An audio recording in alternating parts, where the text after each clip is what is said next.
Rome wasn't built in a day, and it didn't fall in a day either.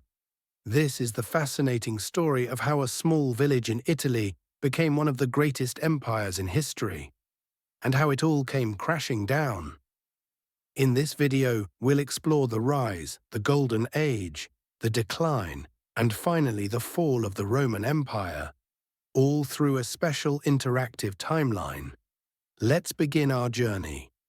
Legend says that two twin brothers, Romulus and Remus, were left to die as babies. A wolf found them and raised them.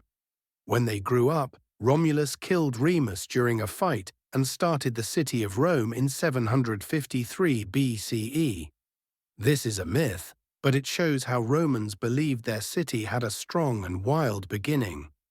At first, Rome was ruled by kings, but around 509 BCE, the people removed the last king and started a new system called the Republic. In a republic, citizens voted for their leaders. There were two consuls in charge and a senate to make laws. This made Rome stronger, more organized, and ready to grow. Rome started fighting wars to gain more land. The biggest wars were the Punic Wars against a city called Carthage in North Africa. One famous general, Hannibal, brought elephants over the mountains to attack Rome. But in the end, Rome won and took control of more land around the Mediterranean Sea. These victories helped Rome become a superpower. As Rome grew, things became more difficult. There were fights between rich and poor, and generals became very powerful. One man, Julius Caesar, became so strong that people feared he would become a king. Even though he helped many people, he was assassinated in 44 BCE. After his death, his adopted son Octavian, later called Augustus, took control. This marked the end of the Republic and the start of the Roman Empire.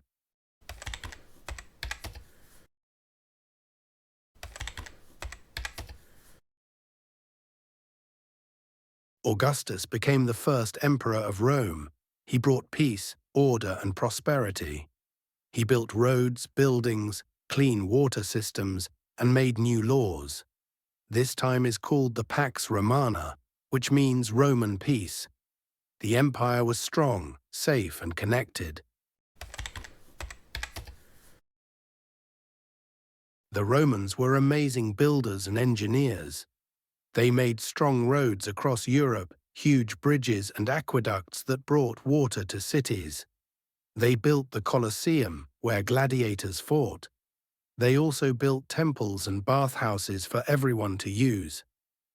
They created systems of law and government that many countries still use today.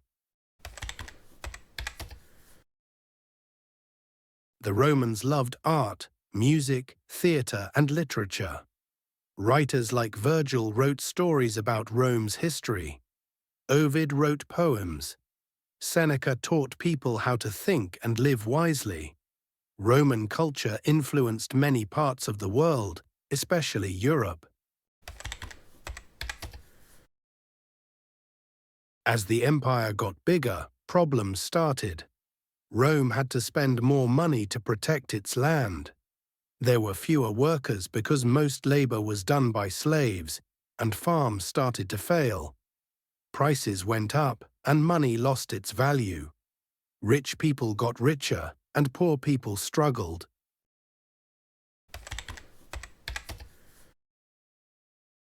Some emperors were cruel and strange. Nero may have started a fire in Rome. Caligula made his horse a senator. The government became corrupt, and people didn't trust their leaders. There were also too many emperors, sometimes one every few months. Rome's borders were huge, and enemies were always trying to get in. Tribes like the Goths, Vandals, and Huns attacked often. Rome had to hire foreign soldiers who didn't always stay loyal. The army was tired and weak. In 410 CE, the Visigoths attacked and entered Rome. something that hadn't happened in 800 years. By 476 CE, the last emperor in the West was removed. The Western Roman Empire had fallen. The once great empire had broken into smaller kingdoms. But the Eastern Roman Empire, also called the Byzantine Empire, survived. Its capital was Constantinople, now Istanbul. It kept Roman ideas alive for another 1,000 years until it fell in 1453. Even though the empire fell, Rome's legacy lives on. We still use Roman laws, architecture, and even Latin in many modern languages. Roman ideas shaped Europe and later the whole world.